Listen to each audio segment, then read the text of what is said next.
ആശ്വാസം നേടാം. ഹൃത്തിനുള്ളിൽ ജീവൻ നൽകും വചനം, തിരുവചനം. പിതാവിൻ്റെയും പുത്രൻ്റെയും പരിശുദ്ധാത്മാവിൻ്റെയും നാമത്തിൽ ആമേൻ. നിങ്ങൾ നിരന്തരം പ്രാർത്ഥിക്കുവിൻ, ഇടവിടാതെ പ്രാർത്ഥിക്കുവിൻ. എന്നോടുകൂടെ 1 മണിക്കൂർ സമയം ഉണർന്നിരുന്ന് പ്രാർത്ഥിക്കുവിനെന്നെല്ലാം ശിഷ്യന്മാരെയും ലോകത്തെയും അറിയിച്ച കാരുണ്യവാനായ കർത്താവേ, പ്രാർത്ഥനയുടെ മാധുര്യം ആസ്വദിക്കാനും പ്രാർത്ഥിക്കുന്നതിലുള്ള മടിയും പ്രാർത്ഥനയുമായി ബന്ധപ്പെട്ട് നിൽക്കുന്ന തടസ്സങ്ങളും ഞങ്ങളിൽ നിന്ന് ഈ തിരുവചന ധ്യാനത്തിലൂടെ അവിടെ നിന്ന് പരിഹരിച്ച് ഞങ്ങളെ വിശുദ്ധീകരിക്കണമേ എന്ന് പ്രാർത്ഥിക്കുന്നു. പരിശുദ്ധ മറിയമേ, നീ പ്രാർത്ഥിച്ചതുപോലെ പ്രാർത്ഥിക്കാൻ, സകല വിശുദ്ധർ പ്രാർത്ഥിച്ചതുപോലെ പ്രാർത്ഥിക്കാൻ ഞങ്ങളെ ശക്തിപ്പെടുത്തണമേ. ആമേൻ. അപ്പസ്തോല പ്രവർത്തനങ്ങളിൽ നിന്നുള്ള വായന, അധ്യായം 1, 12 മുതലുള്ള തിരുവചനങ്ങൾ. അവർ ഒലിവ് മലയിൽ നിന്ന് ജെറുസലേമിലേക്ക് മടങ്ങിപ്പോയി. ഇവ തമ്മിൽ ഒരു സാബത്ത് ദിവസത്തെ യാത്രാദൂരമാണുള്ളത്. അവർ പട്ടണത്തിലെത്തി തങ്ങൾ താമസിച്ചിരുന്ന വീടിൻ്റെ മുകളിലത്തെ നിലയിലുള്ള മുറിയിൽ ചെന്നു. അവർ പത്രോസ്, യോഹന്നാൻ, യാക്കോബ്, അന്ത്രയോസ്, പീലിപ്പോത്ത്, തോമസ്, ബർത്തലോമിയ, മത്തായി, ഹെൽപ്പയുടെ പുത്രനായ യാക്കോബ്, തീവ്രവാദിയായ ശിമയോൻ, യാക്കോബിൻ്റെ പുത്രനായ യൂദാസ് എന്നിവരായിരുന്നു. ഇവർ ഏക മനസ്സോടെ യേശുവിൻ്റെ അമ്മയായ മറിയത്തോടും മറ്റ് സ്ത്രീകളോടും അവൻ്റെ സഹോദരരോടുമൊപ്പം പ്രാർത്ഥനയിൽ മുഴുകിയിരുന്നു. വിഷയത്തിൽ ഏറ്റവും സ്നേഹം നിറഞ്ഞവരെ, ഈ നടപടി പുസ്തകത്തിൽ ഈ 11 ശിഷ്യന്മാരുടെ പേരും പരിശുദ്ധ മറിയത്തിൻ്റെ പേരും എന്തിനാണ് പൗലോസ് അപ്പോസ്തലൻ എഴുതി ചേർത്തിരിക്കുന്നത്, അല്ലെങ്കിൽ നടപടി പുസ്തകം എഴുതിയ വ്യക്തി ഇത്രയും ഭംഗിയായിട്ട് എഴുതി വെച്ചിരിക്കുന്നത് എന്ന് ചോദിക്കുമ്പോൾ, ഇവരിൽ ഉണ്ടായിരുന്ന ഒരു ഏറ്റവും വലിയ പ്രത്യേകത എന്ന് പറയുന്നത് ഇവർ പ്രാർത്ഥനയുടെ മനുഷ്യരായിരുന്നു എന്നുള്ളതാണ്. പ്രാർത്ഥനയുടെ മനുഷ്യരുടെ പേരുകളാണ് വിശുദ്ധ ലിഖിതത്തിൽ തങ്കലിപികളിൽ എഴുതപ്പെട്ടി വെച്ചിരിക്കുന്നത് എന്നതിനെ ഓർമ്മിപ്പിക്കുന്ന വചനഭാഗമാണ് നമ്മൾ വായിച്ചത്. നമ്മളതിനൊരു അവസാന വാചകം എങ്ങനെയാണ്? നടപടി പുസ്തകം 1-ാം അധ്യായം 14-ാം തിരുവചനം പറയുന്നത് എങ്ങനെയാണ്? അവർ ഏക മനസ്സോടെ യേശുവിൻ്റെ അമ്മയായ മറിയത്തോടും മറ്റ് സ്ത്രീകളോടും അവൻ്റെ സഹോദരരോടുമൊപ്പം പ്രാർത്ഥനയിൽ മുഴുകിയിരുന്നു എന്നാണ് പറയുന്നത്. പ്രാർത്ഥിച്ച ഒരു കൂട്ടം സമൂഹത്തെയാണ് ഈ സുവിശേഷ ഭാഗത്തിൽ നിന്ന്, അല്ലെങ്കിൽ ഈ പറയുന്ന നടപടി പുസ്തകത്തിൽ നിന്ന് നമ്മൾ വായിച്ചെടുക്കുന്നത്. പിന്നെ ഈ ഒരു സുവിശേഷ വചനം കേൾക്കുന്ന നമ്മളുടെ അടുത്ത് ഈ കാലഘട്ടത്തെ നവീകരിക്കാനായിട്ട് ഇറങ്ങിത്തിരിക്കുന്നവർക്ക് വേണ്ട ഏറ്റവും ആദ്യത്തെ ക്വാളിറ്റി ആയിട്ട് പറയുന്നത് അവർ പ്രാർത്ഥനയുടെ മനുഷ്യരായിട്ട് തീരണം എന്നുള്ളതാണ്. ഒരു പ്രവർത്തനം വിജയിക്കണമെങ്കിൽ, ഒരു യാത്ര സഫലമാവണമെങ്കിൽ, ഒരു സൗഹൃദം അത് മുടിചൂടുന്ന ഏറ്റവും നിറവ് സ്വന്തമാക്കണമെങ്കിൽ, ദാമ്പത്യം വിശുദ്ധമായിട്ട് തീരണമെങ്കിൽ, കടബാധ്യതകൾ തീരണമെങ്കിൽ, എന്ത് കാര്യത്തിനും നമുക്ക് ഏറ്റവും ആവശ്യമുള്ള കാര്യം അതൊരു പ്രാർത്ഥനയുടെ ബലമുണ്ടാവുക എന്നുള്ളതാണ്. അപ്പോൾ നമ്മളിങ്ങനെ ഒരു തിരുവചന ധ്യാനത്തിലൂടെ കടന്നു പോകുന്ന നമ്മളുടെ അടുത്ത് ആരെങ്കിലും ചോദിക്കുകയാണെങ്കിൽ നീ പ്രാർത്ഥനയുടെ മനുഷ്യനാണോ എന്ന് ചോദിച്ചാൽ നിനക്ക് എന്താണ് ശരിക്കും ഉത്തരം പറയാൻ പറ്റുക? അതല്ലെങ്കിൽ ഈശോ ശിഷ്യന്മാരുടെ അടുത്ത് പറഞ്ഞു, നിങ്ങൾ 1 മണിക്കൂർ ഉണർന്നിരുന്ന് പ്രാർത്ഥിക്കുവിനെന്ന് ഈശോ ശിഷ്യന്മാരോട് പറഞ്ഞതുപോലെ ഇന്ന് നമ്മളോട് പറയുന്നതായിട്ട് നമ്മൾ കേൾക്കുമ്പോൾ നമ്മൾ 1 മണിക്കൂർ നേരം, ഒരു ദിവസത്തിലെ 24 മണിക്കൂറിൽ 1 മണിക്കൂർ നേരം നമ്മൾ പ്രാർത്ഥിക്കുന്നുണ്ടോ എന്ന് ചോദിക്കുന്നത് നല്ലതാണ്. അങ്ങനെ പ്രാർത്ഥിച്ചവർക്ക് കിട്ടിയിരിക്കുന്ന അത്ഭുതങ്ങളുടെ സമൃദ്ധമായ കഥകളാണ് സ്നേഹമുള്ളവരെ വചനവും ചരിത്രവും നമുക്ക് പറഞ്ഞു തരുന്നത്. വചനത്തിൽ നമ്മൾ എടുത്തു കഴിഞ്ഞാൽ ആദ്യം കാണുന്ന വ്യക്തി, അല്ലെങ്കിൽ നമുക്ക് പെട്ടെന്ന് വളരെ ഇൻട്രസ്റ്റിംഗ് ആയിട്ടുള്ളൊരു മനുഷ്യൻ എന്ന് പറയുന്നത് ഏലിയയാണ്. ഏലിയ പ്രവാചകൻ ഒരു സാധാരണ നമ്മെപ്പോലെ ഒരു മനുഷ്യനായിരുന്നു എന്ന് പറയുന്നത്. വലിയ പ്രത്യേകതകളൊന്നുമില്ലാത്ത, അധികം സംസാര ചാതുരിയില്ലാത്ത, കാണാൻ ഭംഗിയില്ലാത്ത, ഒരു പ്രത്യേകതയില്ലാത്ത മനുഷ്യനായിരുന്നു ഈ ഏലിയ പ്രവാചകൻ. എന്നിട്ടും ദൈവം അവനിലൂടെ വൻ കാര്യങ്ങൾ ചെയ്തു എന്നാണ് തിരുവചനം പറയുന്നത്. അവൻ ചെയ്ത വലിയ കാര്യം എന്താ? 10-11 വർഷമായിട്ട് ഒരു ദേശത്ത് മഴയില്ലാതെ ഇരിക്കുകയായിരുന്നു. ഒരു ദേശത്ത് ഒരിക്കലും മഴ പെയ്യില്ല എന്ന് പറഞ്ഞ് ആ നാട് മുഴുവൻ അത്രയും സങ്കടത്തിലിരിക്കുന്ന സമയത്താണ് ഏലിയ പ്രവാചകൻ ചെല്ലുന്നത്. ഏലിയ പ്രവാചകന്റെ തീക്ഷ്ണമായ പ്രാർത്ഥനയുടെ വെളിച്ചത്തിലാണ് അവിടെ അത്ഭുതം നടക്കുന്ന രീതിയിൽ മഴ പെയ്ത് ദൈവം ഏലിയായുടെ പ്രാർത്ഥനയെ മുദ്ര ചെയ്യുന്നത്. പ്രാർത്ഥിച്ചാൽ ദൈവം അത്ഭുതം ചെയ്യും എന്നതിൻ്റെ തെളിവായിട്ടാണ് ഈ വചനഭാഗം ഇങ്ങനെ വളരെ സുന്ദരമായിട്ട് രേഖപ്പെടുത്തിയിരിക്കുന്നത്. ആദ്യത്തെ വ്യക്തി അല്ലെങ്കിൽ നമുക്കൊന്ന് ചേർത്ത് പിടിക്കാൻ പറ്റുന്ന വ്യക്തി എന്ന് പറയുന്നത് ഏലിയ പ്രവാചകനാണ്. ഒരുപാട് കുറവുകളുള്ള മനുഷ്യൻ. ഒന്നോർത്ത് കഴിഞ്ഞാൽ ആത്മഹത്യ പോലും ചെയ്യാനായിട്ട് നിന്ന മനുഷ്യൻ്റെ പേരാണ് ഏലിയ. അതിനൊരു സന്ദർഭം നമ്മൾ വായിക്കുന്നുണ്ട് പുസ്തകത്തിൽ, വെളിപാട് ഈ പറയുന്ന വചനത്തിൽ. അപ്പോൾ വചനം പറയുന്നത് ഇപ്രകാരമാണ്: ഏലിയയ്ക്ക് മടുത്ത് ഒളിച്ചോടി ഒരു വാടാമുൾച്ചെടിയുടെ ചോടെ പോയി കിടക്കുന്ന രീതിയിൽ, എൻ്റെ ദൈവമേ എനിക്ക് മടുത്തു, എൻ്റെ ജീവിതം മതി എന്ന് പറഞ്ഞിട്ട് കരയുന്ന ഒരു മനുഷ്യൻ. ആ ഒരു മനുഷ്യനെ കൊണ്ടാണ് ദൈവം ഒരു നാടിൻ്റെ വിശുദ്ധീകരണത്തിന്, ഒരു ജനതയെ നവീകരിക്കുന്നതിനായിട്ട് ദൈവം തിരഞ്ഞെടുത്തത്. അതെങ്ങനെയാണ് ഇങ്ങനെ വീണുപോയൊരു മനുഷ്യൻ ഉയർത്തെഴുന്നേറ്റത് എന്ന് ചോദിക്കുമ്പോൾ വളരെ സിമ്പിളായിട്ടുള്ള ആൻസർ എന്ന് പറയുന്നത് അവൻ പ്രാർത്ഥനയിലേക്ക് കടന്നു വന്നു എന്നുള്ളതാണ്. മരണത്തിൻ്റെ അവസാന സമയത്ത് അവൻ ദൈവത്തോട് പ്രാർത്ഥിച്ചു എന്നാണ് പറയുന്നത്.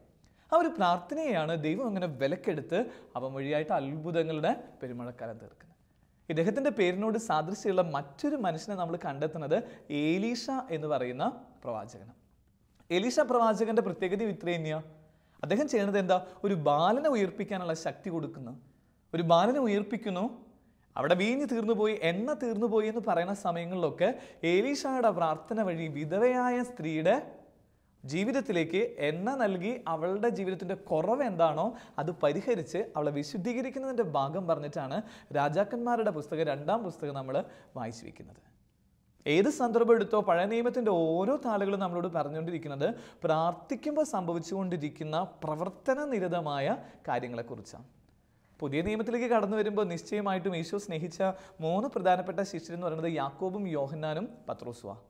എന്തുകൊണ്ടാണ് ക്രിസ്തു ഇവരെ ഇങ്ങനെ നെഞ്ചോട് ചേർത്ത് പിടിക്കുകയും ഏത് സ്ഥലത്തേക്കും ഇവരെ കൂട്ടിക്കൊണ്ടുപോയത് എന്ന് ചോദിക്കുമ്പോൾ അതിന് തിരുവചനം നൽകുന്ന അല്ലെങ്കിൽ ക്രിസ്തു നൽകുന്ന ആൻസർ ഇങ്ങനെയാണ്: മറ്റ് ശിഷ്യന്മാരെക്കാൾ അധികമായിട്ട് ഇവർ പ്രാർത്ഥിച്ചിരുന്നു എന്നാണ്. ഈ പ്രാർത്ഥിച്ചതുകൊണ്ടാണ് അവർ ഈശോ ഇങ്ങനെ ഒരു ദിവസം വിളിക്കുക, വാ എൻ്റെ മക്കളെ നിങ്ങൾ വാ, എൻ്റെ കൂടെ നമുക്ക് ഒരുമിച്ച് പോയി പ്രാർത്ഥിക്കാമെന്ന് പറഞ്ഞിട്ട് ഒരു സ്പെഷ്യൽ പ്രിവിലേജ് ഇവരുടെ കയ്യിലേൽപ്പിക്കുക. ഇവിടെ സ്പെഷ്യൽ പ്രിവിലേജ് കിട്ടി ഇവർ പതുക്കെ ഇങ്ങനെ പ്രാർത്ഥിക്കാനായിട്ട് രൂപാന്തരീകരണത്തിൻ്റെ മലമുകളിൽ പോവുക. അവിടെ വെച്ചിട്ട് ഇവർ പ്രാർത്ഥിച്ചുകൊണ്ടിരിക്കുമ്പോഴാണ് ലോകത്തിൽ ഇന്നോളം കാണാത്ത കാര്യം കാണുന്നത്. പ്രാർത്ഥിച്ച മനുഷ്യരെയൊക്കെ അവർ കണ്ടുകൊണ്ടിരിക്കുക.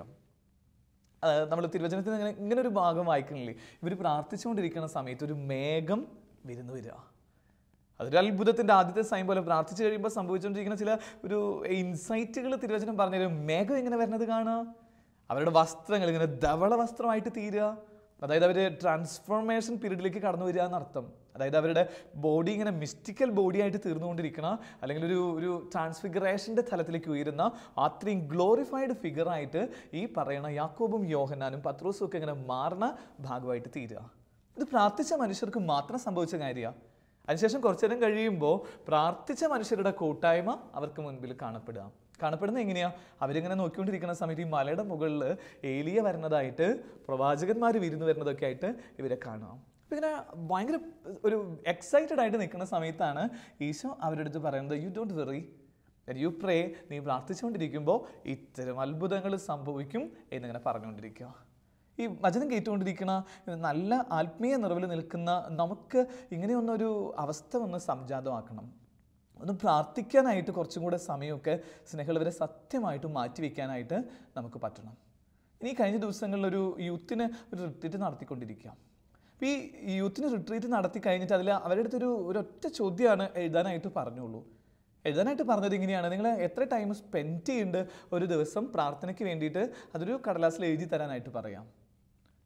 സത്യം പറഞ്ഞാൽ സങ്കടം എന്ന് പറഞ്ഞാൽ ഇത്രയും സങ്കടം തോന്നിയ ഒരു ധ്യാനം എനിക്ക് ഉണ്ടായിരുന്നില്ല. കാരണം വല്ലാത്ത പൊള്ളലോട് കൂടിയിട്ടാണ് ഓരോ പേപ്പറും ഞാൻ എടുത്തത്. ഈ മക്കളുടെ പേര് എഴുതിയിട്ടുണ്ട്. അതിൽ കുറേ മക്കൾ പ്രാർത്ഥിക്കാനായിട്ട് 10 മിനിറ്റ് സമയം കണ്ടെത്താത്തവരാന്നുള്ളത് കണ്ടെത്താം. ശരിക്കും എന്നെ വല്ലാതെ ഇരുത്തി ചിന്തിപ്പിച്ച ഒരു കാര്യമാണ്. ക്രിസ്ത്യൻ കുടുംബത്തിലെ കുട്ടികൾ ഒരു യൂത്തിന് വേണ്ടിയുള്ള ധ്യാനം നടക്കണോ, വലിയ നിറവിൻ്റെ ചൈതന്യമുള്ള മക്കളെന്നൊക്കെ പറഞ്ഞിട്ടുള്ള എന്താ പറയുക, ഒരു അല്പം ഓറിയൻറ്റഡ് ആയിട്ടുള്ള കുട്ടികളൊക്കെയാണ്. ഒരല്പം കൾച്ചേർഡായി എന്നൊക്കെ പറയുന്ന കുട്ടികളെ ധ്യാനിപ്പിച്ച് കഴിഞ്ഞ് തിരിച്ച് ഇവരുടെ എഴുതിയിരിക്കുന്ന വാചകങ്ങൾ കേൾക്കുമ്പോൾ, അല്ലെങ്കിൽ പ്രാർത്ഥിച്ചതിൻ്റെ ഒരു റിസൾട്ടോ അല്ലെങ്കിൽ പ്രാർത്ഥിക്കുന്നുണ്ടോ എന്നൊക്കെ ചോദിച്ചു കഴിഞ്ഞപ്പോൾ രണ്ടിനും ഇവർക്ക് ആൻസർ ഇല്ല. പ്രാർത്ഥിച്ചാലല്ലേ പ്രാർത്ഥിച്ചതിൻ്റെ റിസൾട്ട് പറയാൻ പറ്റുള്ളൂ. ഇവർക്ക് ഒരൊറ്റ കാര്യം പറയാൻ പറ്റുന്നില്ല, എൻ്റെ പ്രാർത്ഥിച്ചിട്ട് ഇങ്ങനെ ഒരു കാര്യം സംഭവിച്ചു എന്നുള്ളത് സ്നേഹമുള്ളവരെ സത്യമായിട്ട് ഇവർക്ക് പറയാൻ പറ്റുന്നില്ല എന്ന് ഓർത്തപ്പോൾ മനസ്സിൽ ഇങ്ങനെ വല്ലാത്ത സങ്കടം തോന്നാം.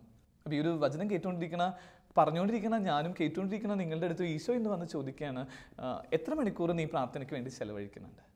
അങ്ങനെ ചോദിച്ചു കഴിഞ്ഞാൽ നിനക്ക് എന്താ ആൻസർ പറയാൻ പറ്റുക? ചിലപ്പോഴൊക്കെ ഇങ്ങനെ വല്ലാത്ത ഈ ഒരു തിരക്കുകളുടെ വെച്ചിട്ട് ധ്യാനവും ടോക്കുകളും മറ്റ് ശുശ്രൂഷകളൊക്കെ ആയിട്ട് നടക്കുന്നതിൻ്റെ ഇടയിൽ കൂടി വ്യക്തിപരമായിട്ടുള്ള പ്രാർത്ഥന മുടങ്ങിപ്പോകുമ്പോൾ അനുഭവിച്ചുകൊണ്ടിരിക്കുന്ന പൊള്ളലെന്ന് പറഞ്ഞാൽ എൻ്റെ സ്നേഹമുള്ളവരത് പറയാൻ പറ്റില്ല. ശരിക്കും വേദനയാണ്. എല്ലാ ശുശ്രൂഷകളും ഉണ്ടാവും, പക്ഷെ പ്രാർത്ഥിക്കാതെ ഒരു ദിവസം ആരംഭിക്കുമ്പോൾ അത് അനുഭവിച്ചുകൊണ്ടിരിക്കുന്ന വേദന എന്ന് പറയുന്നത് അത്രയും വേദനയാണ്. അത് പത്രോസ്ലീഹയുടെ ജീവിതമൊക്കെ നമ്മൾ പലപ്പോഴും ധ്യാനിച്ചിട്ടുള്ള ഒരു കാര്യമാണ്. ഈ ഒരു പ്രാർത്ഥനയുമായി ബന്ധപ്പെട്ട് ഓർക്കേണ്ട ഒരു മനുഷ്യൻ പത്രോസ്ലീഹ തന്നെയാണ്. അതുകൊണ്ട് വീണ്ടും നമ്മൾ ഓർക്കുക, പത്രോസ്ലീഹ യെസ് എന്ന് പറയുന്ന സമയങ്ങൾ എന്ന് പറയുന്നത് അവൻ പ്രാർത്ഥിച്ച സമയങ്ങളായിരുന്നു എന്നാണ് പറയുന്നത്.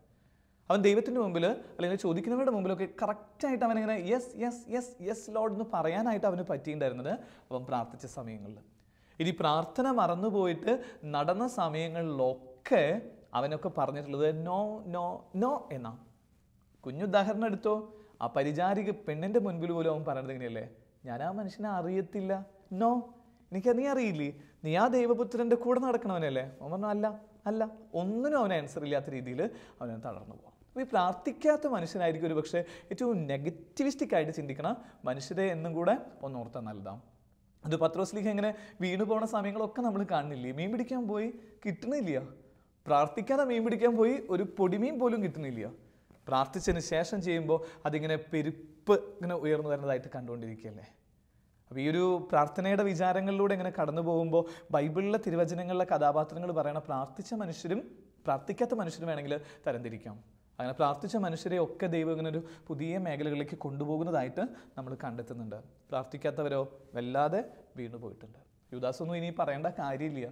അവനെന്തായിരുന്നു കുറവ് ചോദിച്ചു കഴിഞ്ഞിട്ടുണ്ടെങ്കിൽ അവൻ്റെ ശ്രദ്ധ ഇങ്ങനെ മറ്റു പല കാര്യങ്ങളിലായിരുന്നു. അവരിടുന്ന നാണയത്തിൽ ഇവന് കണക്ക് സൂക്ഷിപ്പുകാരനായിട്ട് ഇവൻ്റെ കയ്യിലുള്ള കണക്കിൻ്റെ കാര്യങ്ങളൊക്കെ ആയിട്ട് നടന്നതിൻ്റെ ഇടയിൽ കൂടെ ക്രിസ്തുവിൻ്റെ പ്രാർത്ഥനയുടെ ശീലുകൾ യൂദാസിന് മനസ്സിലായില്ല. യൂദാസ് പ്രാർത്ഥിച്ചില്ല. ആ പ്രാർത്ഥിച്ചില്ലാത്തതിൻ്റെ പൊള്ളലാണ് പിന്നീട് നമ്മൾ ആ ഒരു മരത്തിൻ്റെ മുകളിൽ ഇവൻ്റെ ദേഹം ഇങ്ങനെ തൂങ്ങിയാടുന്നത് നമ്മൾ കണ്ടുകൊണ്ടിരിക്കണേ. വലിയ വിപത്താണ് സ്നേഹമുള്ളവർ സത്യത്തിൽ പ്രാർത്ഥിക്കാതെ ജീവിക്കുമ്പോൾ. പ്രാർത്ഥിച്ച മക്കൾക്ക് കിട്ടുന്ന അത്ഭുതങ്ങളെക്കുറിച്ച് പറയുകയാണെങ്കിൽ ഇരു സമയം പോരാ തോന്നുന്നു. അത്രയും കാര്യങ്ങൾ നമ്മൾ ചരിത്രത്തിൽ നിന്നൊക്കെ കാണുന്നുണ്ട്. അതൊരു ഒരു ഒരു ഒന്ന് രണ്ട് സംഭവങ്ങളൊന്ന് പെട്ടെന്നൊന്ന് പറക്കിയെടുക്കുമ്പോൾ ഫ്രാൻസിലുള്ള ഒരു പള്ളീനെ കുറിച്ച് ഓർക്കാം. മനസ്സിൽ മാതാവിൻ്റെ ഒരു പ്രതിമയൊക്കെയുള്ള ഒരു പള്ളിയായിരുന്നു, ലേഡി ഓഫ് പ്രയർ എന്ന് പേരൊക്കെയുള്ള മാതാവിൻ്റെ വലിയ പ്രത്യക്ഷമുള്ള പള്ളി. അപ്പോൾ അവിടെ ആ ഒരു പള്ളി എങ്ങനെയാണ് രൂപപ്പെട്ടത്, അല്ലെങ്കിൽ ഇത്രയും വലിയൊരു ദേവാലയം എങ്ങനെ രൂപപ്പെട്ടതെന്ന് ചോദിക്കുമ്പോൾ പറഞ്ഞത് ഇങ്ങനെയാണ്, 3 മക്കളുടെ പ്രാർത്ഥന കൊണ്ടാണ് ഇങ്ങനെ ഒരു കാര്യം ഉണ്ടായത് എന്നാണ് അവരുടെ പാരമ്പര്യങ്ങൾ, അവരുടെ ചരിത്രം പറയുന്നത്. സിറ്റുവേഷൻ എങ്ങനെയാണ്? 1947 ഡിസംബർ മാസത്തിൽ ഫ്രാൻസിൽ വലിയ യുദ്ധത്തിൻ്റെയും അതുപോലെ തന്നെ അസ്വസ്ഥതയുടെയൊക്കെ ഒരു കാലഘട്ടമായിരുന്നു. അപ്പോൾ ആ കാലഘട്ടത്തിൽ അവിടെയുള്ള ജനങ്ങളാകെ യുദ്ധഭീതിയിൽ കഴിയണു, ആരും പ്രാർത്ഥിക്കാതെ നടക്കണോ, ഒന്നും ചെയ്യാതെ നടക്കുക. അപ്പോൾ ആ സമയത്താണ് ആ സ്കൂളിലുള്ള അവിടെ അടുത്തുള്ളൊരു സ്കൂളിലെ ഒരു ടീച്ചർ, നന്നായി പ്രാർത്ഥിക്കുന്ന ടീച്ചറുണ്ട്. ആ ടീച്ചറുടെ പ്രാർത്ഥന മറ്റുള്ളവർക്ക് പറഞ്ഞു കൊടുക്കാനായിട്ട് ടീച്ചർ ആഗ്രഹിച്ചിട്ടുണ്ടായിരുന്നു. അപ്പോൾ ഒരു ദിവസം ടീച്ചർ ഇങ്ങനെ നന്നായിട്ട് പ്രാർത്ഥിച്ചിട്ട് ക്ലാസ് എടുക്കുന്നതിൻ്റെ കൂട്ടത്തിൽ അവിടെയുള്ള നിരീശ്വരവാദികൾ അല്ലെങ്കിൽ വലിയ പ്രാർത്ഥനയൊന്നുമില്ലാത്ത 3 ചെറുപ്പക്കാരെടുത്ത്, അതായത് പഠിപ്പിക്കുന്ന വിദ്യാർത്ഥികളുടെ അടുത്ത് പറഞ്ഞു, എൻ്റെ മക്കളെ നിങ്ങൾ ഈ ഒഴിവ് സമയം വെറുതെ കളയല്ലേ, ഇൻ്റർവെൽ ടൈം കിട്ടുന്നില്ലേ, ഈ ഇൻ്റർവെൽ ടൈം കിട്ടുമ്പോൾ കുറേ നേരം ഇങ്ങനെ കളിക്കാനോ പന്ത് കളിക്കാനോ ക്രിക്കറ്റ് കളിക്കാനോ പോവാതിന് പകരമായിട്ട് നമുക്ക് ഈ കുറച്ച് നാളിങ്ങനെ നമ്മുടെ രാജ്യത്തിന് വേണ്ടി ഒന്ന് പ്രാർത്ഥിക്കാൻ പറ്റുമോ, എൻ്റെ മക്കൾ കൊന്ത ചൊല്ലി പ്രാർത്ഥിക്കുമെന്ന് പറഞ്ഞിട്ട് ഈ പറയുന്ന അധ്യാപിക ഇവരുടെ കയ്യിൽ കൊന്ത കൊടുക്കുക. ഇവരാണെങ്കിൽ ഒരു വിശ്വാസവും ഇല്ലാത്ത പേരാണ്. അവരുടെ പേര് പറയുന്നത് ഇങ്ങനെയാണ്, ജാക്വലിൻ, ജാനറ്റ്, റോബിൻ എന്ന് പറയുന്ന 3 മക്കൾ. ഈ 3 പേരും പ്രാർത്ഥനയായിട്ടോ വീട്ടിലും പ്രാർത്ഥന ഇല്ലാത്ത ഒന്നുമില്ലാത്ത കുട്ടികളാണ്. പക്ഷേ ഈ ടീച്ചർ പറയുന്നത് കേട്ടിട്ട് ടീച്ചറുടെ കാര്യം വിചാരിച്ച് ടീച്ചർ പറഞ്ഞാൽ ടീച്ചർക്ക് എന്താ തോന്നുകയെന്ന് വിചാരിച്ചിട്ട് ഇവരെന്ത് ചെയ്യുക, ഇവരുടെ കയ്യിൽ കിട്ടിയ ജപമാലയും പിടിച്ച് അവർ ഒരു സ്ഥലത്ത് പോയിരുന്ന് ഒറ്റയ്ക്കിരുന്ന് അല്ലെങ്കിൽ ഈ 3 പേര് ചേർന്നിരുന്ന് പ്രാർത്ഥിക്കുക. ഈ പ്രാർത്ഥിച്ചുകൊണ്ടിരിക്കുന്ന സമയത്താണ് പരിശുദ്ധ മറിയം അവിടെ പ്രത്യക്ഷപ്പെടുന്നത്. പ്രത്യക്ഷപ്പെട്ട് കഴിഞ്ഞിട്ട് എൻ്റെ മക്കളെ നിങ്ങൾ ഇനി സ്ഥിരമായിട്ട് പ്രാർത്ഥിക്കണം, പ്രാർത്ഥിച്ചു കഴിഞ്ഞാൽ ദൈവം അത്ഭുതം ചെയ്യുമെന്ന് പറയുമ്പോൾ ഇവരിങ്ങനെ പ്രാർത്ഥനയോടുകൂടെ മാതാവിൻ്റെ അടുത്ത് മാധ്യസ്ഥം വെച്ചിട്ട് ഈശോയുടെ അടുത്ത് പറയുന്ന കാര്യം എങ്ങനെയാണ്, ഇപ്പോൾ ഈ ഞങ്ങളുടെ നാട്ടിൽ നടക്കുന്ന കുറേ പ്രശ്നങ്ങൾ, യുദ്ധത്തിൻ്റെ ഭീതിയുണ്ട്, അസമാധാനത്തിൻ്റെ പുള്ളുകളുണ്ട്, എഴുന്നേറ്റ് നടക്കാൻ പറ്റാത്ത രീതിയിലുള്ള അവസ്ഥകളൊക്കെ ഉണ്ട് എന്ന് പറഞ്ഞിട്ട് ഈ ചെറിയ മക്കളിങ്ങനെ പ്രാർത്ഥിക്കുക. അങ്ങനെ പറഞ്ഞിങ്ങനെ മാതാവിൻ്റെ പ്രത്യക്ഷം കഴിഞ്ഞിങ്ങനെ തിരിച്ചു വന്ന് ഇവരിങ്ങനെ ടീച്ചറെ അടുത്ത് പറഞ്ഞു, ടീച്ചറെ ഞങ്ങളിന്ന് പ്രാർത്ഥിച്ചിട്ടുണ്ട്, ഈ നാടിന് വേണ്ടി പ്രാർത്ഥിച്ചിട്ടുണ്ട്, ഞങ്ങൾക്ക് വേണ്ടി പ്രാർത്ഥിച്ചിട്ടുണ്ട്, ടീച്ചർക്ക് വേണ്ടി പ്രാർത്ഥിച്ചിട്ടുണ്ടെന്നൊക്കെ പറഞ്ഞ് കഴിഞ്ഞില്ല. അന്നത്തെ ദിവസം തന്നെ, അതായത് ഈ പ്രാർത്ഥനയുടെ തെളിവ് പോലെയായിട്ട് അന്ന് അവിടെ ഉണ്ടായിരുന്ന ഈ തൊഴിലാളികൾ തമ്മിലുള്ള കുറേ പ്രശ്നങ്ങളൊക്കെ ആയിട്ടാണ് ഒരു വലിയ യുദ്ധത്തിൻ്റെയും അല്ലെങ്കിൽ മേഖലയിലുണ്ടായിരുന്നത്. അന്ന് അവർ ഒരു മേശയ്ക്കിരുന്ന് ചർച്ച ചെയ്ത് ആ യുദ്ധം പിൻവലിക്കുന്ന രീതിയിൽ അല്ലെങ്കിൽ ഒരു പ്രശ്നം സോൾവ് ചെയ്യുക. അത് സോൾവ് ചെയ്ത് കഴിയുമ്പോൾ അവിടുത്തെയുള്ള നേതാക്കന്മാർക്ക് മനസ്സിലായി കഴിയുമ്പോൾ അവരിങ്ങനെ തിരഞ്ഞെടുത്ത് എങ്ങനെ ഇത്ര പെട്ടെന്ന് ഈ ഒരു കാര്യം ഉണ്ടായി എന്ന് പറയുമ്പോൾ ഈ ടീച്ചർ പറഞ്ഞു കൊടുക്കുകയാണ്, ഈ 3 മക്കളുടെ പ്രാർത്ഥന കൊണ്ടാണ് ഇങ്ങനെ ഒരു കാര്യം ഉണ്ടായത്. പരിശുദ്ധ മറിയം പറഞ്ഞിട്ടുണ്ട്, പ്രാർത്ഥിക്കാനായിട്ട് പറയുന്നുണ്ട് എന്ന് പറഞ്ഞേക്കുക. അവരന്ന് മുതൽ ഇങ്ങനെ പ്രാർത്ഥിച്ച് കഴിഞ്ഞപ്പോഴാണ് അവിടെ പിന്നീടാണ് കുറച്ച് നാൾ കഴിയുമ്പോൾ ഇങ്ങനെ പ്രാർത്ഥിക്കുന്നതിൻ്റെ രൂപമായിട്ട് അവർക്ക് കിട്ടിയ മാതാവിൻ്റെ ഒരു പ്രതിമ വെച്ചിട്ട് അവർ പ്രാർത്ഥിച്ചു തുടങ്ങുക. മാതാവിനോട് ചേർന്ന് ഇങ്ങനെ അവർ പ്രാർത്ഥിച്ചുകൊണ്ടിരിക്കുക. പിന്നെ ആ ദേവാലയത്തിലേക്ക് വന്നു പോകുന്നവർക്കെല്ലാം ഇങ്ങനെ പരിശുദ്ധ മറിയം വഴിയായിട്ട് അത്ഭുതത്തിൻ്റെ നിറച്ചാർത്ത് അവർ ആസ്വദിച്ചുകൊണ്ടിരിക്കുക. അങ്ങനെയാണ് പിന്നീട് ആ ഒരു പേരൊക്കെ വന്നതെന്നാണ് പറയുന്നത്, ലേഡി ഓഫ് പ്രെയർ എന്ന് പറഞ്ഞിട്ട്. ആ മാതാവിനോട് പ്രാർത്ഥിച്ചു കഴിഞ്ഞാൽ അത്ഭുതങ്ങൾ സംഭവിക്കുന്നത്. അപ്പോൾ ഈ ഒരു സ്നേഹമുള്ളവരെ നമുക്കിങ്ങനെ ഇപ്പോഴും അതങ്ങനെ ഒരു വിശ്വാസത്തിൻ്റെ തലത്തിലേക്ക് എത്തിയിട്ടില്ലേ? നമുക്ക് പ്രാർത്ഥിച്ച ദൈവം പ്രവർത്തിക്കും എന്നുള്ള ഉറപ്പ് നമുക്ക് ഇപ്പോഴും അങ്ങോട്ട് ഒരു പൂർണ്ണതയിലേക്ക് എത്തിയിട്ടില്ല. ഞാൻ ഓർക്കായിരുന്ന ഈ ദിവസങ്ങളിലൊക്കെ ഇങ്ങനെ ഒരു ചെറിയ കാര്യങ്ങളൊക്കെ ഒന്ന് മിസ്സാവുമ്പോൾ പോലും ഒക്കെ ഇങ്ങനെ പ്രാർത്ഥിച്ചിട്ട് കാര്യമുണ്ടോ എന്നൊക്കെ സംശയം തോന്നാം. ഒരു ടെസ്റ്റ് ഡ്രൈവ് ഒക്കെ പിന്നെ അടിക്കണ പോലെ ഇങ്ങനെ കാര്യം പറയാം, ഇന്ന കാര്യം കിട്ടിയില്ലെങ്കിൽ പ്രാർത്ഥനയ്ക്കൊന്നും വലിയ കാര്യമില്ല കേട്ടോ. അത് കഴിഞ്ഞിട്ട് കിട്ടിയില്ലെങ്കിൽ പിന്നെ പ്രാർത്ഥനയ്ക്കൊന്നും ഒരു വിലയില്ലാത്ത പോലെയൊക്കെ പോകുമ്പോൾ ഞാൻ അറിയുന്നുണ്ട് എൻ്റെ സ്പിരിച്വാലിറ്റി എന്നൊക്കെ പറയുന്നത് എത്ര ലോ സ്പിരിച്വാലിറ്റിയാണ്. എൻ്റെ പ്രാർത്ഥന എന്നൊക്കെ പറയുന്നത് എത്ര ഒരു നിസാര കാര്യങ്ങൾക്ക് വേണ്ടിയിട്ട് ഒക്കെയുള്ളൊരു പ്രാർത്ഥനയൊക്കെ ആയിട്ട് മാറണു എന്നൊക്കെയുള്ള ഒരു സങ്കടമുണ്ട്. ഇനി കിട്ടിക്കഴിയുമ്പോഴോ അത് പ്രാർത്ഥന കൊണ്ടാണ് പറയുന്ന അവസ്ഥയിലേക്കും. അതൊന്നുമല്ല ഈ സമയത്ത് നമുക്ക് ആവശ്യമുള്ളത്, ഒരു പ്രാർത്ഥനയുടെ ഒരു ബെൻറ്റ് നമുക്ക് സൂക്ഷിക്കുക എന്നുള്ളത്. അത് പ്രാർത്ഥിക്കുന്ന ഒരു അറ്റ്മോസ്ഫിയർ നമുക്ക് ക്രിയേറ്റ് ചെയ്യണത്. അപ്പോൾ നമുക്കിങ്ങനെ ചോദിക്കണം, ഞാനൊരു മതാത്മകത മാത്രമുള്ളൊരു മനുഷ്യനാണോ? റിലീജിയസ് ഫെനാറ്റിസത്തിലേക്കൊക്കെ പോകുന്ന അവസ്ഥയിലേക്കാണോ എൻ്റെ സ്പിരിച്വാലിറ്റി ഒക്കെ പോയിക്കൊണ്ടിരിക്കുന്നത്? അതോ റിയൽ ആയിട്ടുള്ള ഒരു പ്രെയർ ലൈഫ് എനിക്കുണ്ടാവും? നമുക്കിങ്ങനെ ഒരു ദിവസമൊക്കെ ഒന്ന് ഓർക്കണം, എൻ്റെ ഉള്ളിലൊരു പ്രാർത്ഥനയുടെ അറ്റ്മോസ്ഫിയർ ഉണ്ടാവണം. അത് ദൈവത്തെ കാണണമെന്നൊന്നുമില്ല, നമുക്ക് എങ്ങനെ നമുക്ക് കാണാനായിട്ട് പറ്റുക, അല്ലെങ്കിൽ അങ്ങനെ ഒരു എക്സ്പീരിയൻസ് കിട്ടിയാൽ മാത്രം നമ്മൾ പ്രാർത്ഥിക്കുള്ളൂ എന്ന് പറയുന്നതൊക്കെ എത്ര ബാലിശമായിട്ടുള്ള കാര്യമാണ്. ഇപ്പോൾ ഈ ദിവസങ്ങളൊക്കെ ചില ചെറുപ്പം മക്കളുടെ അടുത്തൊക്കെ ഇങ്ങനെ സംസാരിക്കുമ്പോൾ അവർ പറയാം, അച്ഛനെ എന്തെങ്കിലും ഒരു കാര്യം ഞങ്ങൾക്ക് കാണിച്ചതാ, ദൈവം ചെയ്തൊരു പ്രവൃത്തി അല്ലെങ്കിൽ ദൈവത്തിൻ്റെതായിട്ടുള്ളൊരു നേരിട്ടുള്ള ഒരു എക്സ്പീരിയൻസ് കാണിച്ചതാന്നൊക്കെ പറഞ്ഞ് അങ്ങനെയാണെങ്കിൽ ഞങ്ങൾ വിശ്വസിക്കാന്നൊക്കെ പറയുമ്പോൾ നമ്മുടെ സ്പിരിച്വാലിറ്റിയൊക്കെ വല്ലാതെ താഴെയാണ് സ്നേഹമുള്ളവർ. നമുക്ക് എന്തിനാ അങ്ങനെയൊക്കെ പറയാൻ പറ്റും? നമ്മളുടെ ഈ ഒരു നഗ്നനേത്രങ്ങളൊക്കെ നമ്മളെ പറ്റിക്കല്ലേ. The sense perception will deceive us എന്ന് പറയുന്നത്. Sense perception will deceive us. That means എന്നെ പറഞ്ഞാൽ ഇത്രയേ ഉള്ളൂ, നമ്മളുടെ ഈ കാഴ്ചയും നമ്മളുടെ ഈ കേൾവി ഇതൊക്കെ നമ്മളെ പെട്ടെന്ന് പറ്റിക്കുക. ഒരു കുഞ്ഞു ഉദാഹരണത്തിന് എവിടെയൊക്കെ നമ്മൾ സൂചിപ്പിച്ചിട്ടുള്ളതാണ്, ഒരു ഫിലോസഫറൊക്കെ നമ്മളെ പഠിപ്പിക്കുന്ന ഒരു കാര്യമല്ലേ, നമ്മളൊരു വെള്ളത്തിലേക്ക് വെള്ളം ഇറക്കുക, അതിൽ തുഴയുമ്പോൾ നമ്മൾ അതിൻ്റെ ആ ഒരു തുഴ നമ്മൾ വെള്ളത്തിലേക്ക് ഇറക്കി കുറച്ച് നേരം നോക്കിക്കഴിഞ്ഞാൽ നമ്മൾ കാണുന്നത് ഈ തുഴയ്ക്ക് ബെൻഡുള്ള പോലെ നമുക്ക് ഫീൽ ചെയ്യുന്നില്ലേ എന്ന് കരുതി ആ പറയണ തുഴയ്ക്ക് ശരിക്കും ആ പങ്കായത്തിന് ബെൻഡുണ്ടോ? ഇല്ല. ഇത് നമ്മളുടെ കണ്ണ് നമ്മൾ എന്ത് ചെയ്തേക്കുക, അങ്ങനെ ആക്കി മാറ്റിയേക്കുക, അതിനൊരു ബെൻഡ് ഉണ്ടെന്ന് പറഞ്ഞ രീതിയിൽ. അപ്പോൾ ഇത്രയേ ഉള്ളൂ കാര്യങ്ങൾ. സെൻസ് പെർസെപ്ഷൻ കൊണ്ട് നമുക്കിങ്ങനെ ദൈവത്തെ അപ്പിയർ ചെയ്ത് ദൈവം നേരിട്ട് എൻ്റെ മുമ്പിൽ വന്ന് പ്രത്യക്ഷപ്പെട്ടാലേ ഞാൻ പ്രാർത്ഥിക്കുള്ളൂ എന്നൊക്കെ പറയുമ്പോൾ അതൊന്നും അല്ല സ്നേഹമുള്ളവർ. അത് ഒരിടത്തും എത്താത്ത ഒരുതരം സ്പിരിച്വാലിറ്റിയാണെന്നുള്ളത് നമ്മൾ കണ്ടെത്തണം. ഇതൊന്നുമില്ലെങ്കിലും ഈ ദിവസങ്ങളിൽ ഇങ്ങനെ വായിച്ചത് ഓർക്കുക, ഒരു കുഞ്ഞിനെ ഇങ്ങനെ അപ്പച്ചനെ ഇങ്ങനെ പഠിപ്പിക്കണത്. മോൻ പറഞ്ഞു, ദൈവം എങ്ങനെയാ?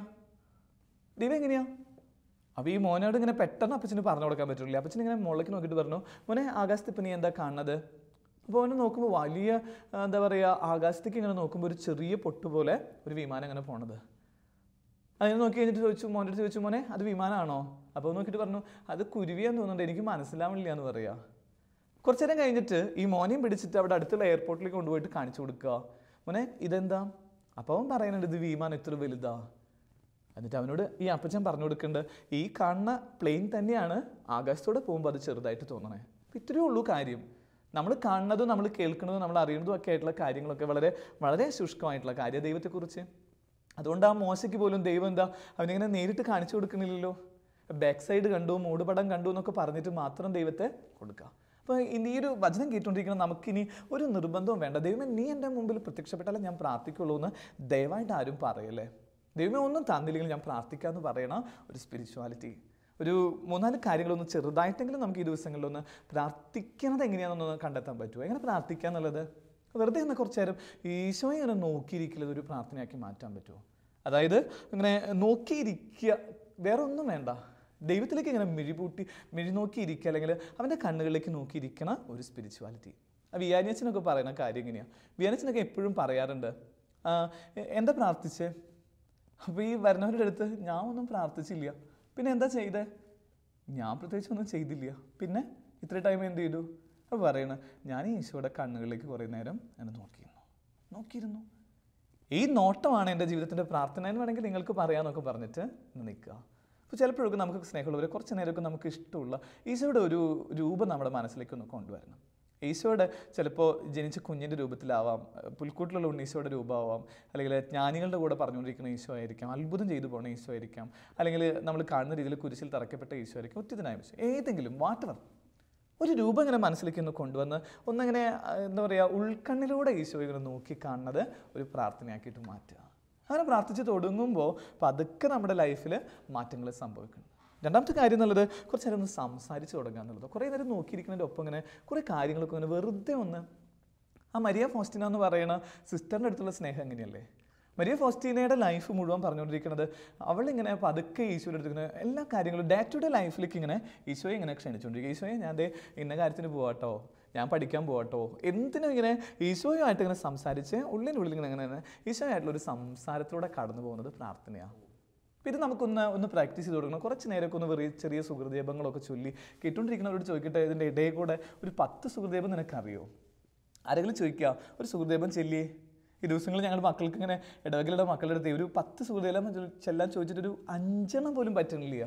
5 സുഹൃദേപം പോലും അറിയാത്ത മക്കളൊക്കെ ആയിട്ട് നമ്മുടെ മക്കളെ മാറുന്നുണ്ട്. അപ്പോൾ കുറച്ച് നല്ല സംസാരങ്ങൾ ഇങ്ങനെ ഇങ്ങനെ ഒരു പ്രാർത്ഥനാ രീതികൾ നമുക്ക് തുടങ്ങാം. മൂന്നാമത്തെ കാര്യം, കുറച്ച് നേരം ത്യാഗം ചെയ്ത് നിൽക്കുക.